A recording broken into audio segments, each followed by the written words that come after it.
আসসালামু আলাইকুম বন্ধুরা, সবাই কেমন আছেন? চলে আসলাম নতুন একটি নাটকের আপডেট নিয়ে।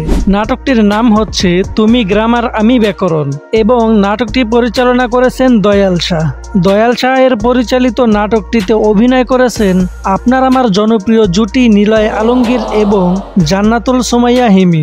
নাটকটি অনেক সুন্দর সুন্দর লোকেশনে শুটিং করা হয়েছে। আশা করি নাটকটি আপনাদের অনেক ভালো লাগবে।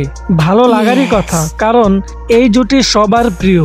এই জুটির নাটকে অন্যরকম একটি ফিল পাওয়া যায়। নিলয় আলমগীর এবং জান্নাতুল সুমাইয়া হিমি এই জুটির নাটক দেখলে হাসতে হাসতে পেট ব্যথা হয়ে যায়, কারণ তাদের নাটকে রোমাঞ্চকর যেমন থাকে ঠিক তেমনই থাকে বিনোদন। তাই তো দর্শকরা সবসময় এই জুটির নাটক দেখে, আর তাই এই জুটির জন্য দর্শক মহলে এত পাগল। তবে গাইস, এই জুটির আপকামিং যে নাটকটি আসছে, এই নাটকের গল্পটা অন্য নাটকগুলোর তুলনায় অনেক আলাদা। এই নাটকে দেখবেন শুধু বিনোদন আর বিনোদন। সবাই জানেন নিলয় আলমগীর এবং জান্নাতুল সুমাইয়া হিমি যে গল্পে থাকে, সেই গল্পটা দর্শক মহলে বিনোদনের বন্যা বয়ে দেয়। তো গাইস, এই জুটির আপকামিং যে নাটকটি আসছে তা কেমন হবে, আর এই জুটির নাটক আপনার কাছে কেমন লাগে অবশ্যই কমেন্ট করে জানাবেন। এরকম নতুন নতুন নাটক রিলেটেড আপডেট পেতে অবশ্যই আমাদের চ্যানেলটি সাবস্ক্রাইব করে রাখুন।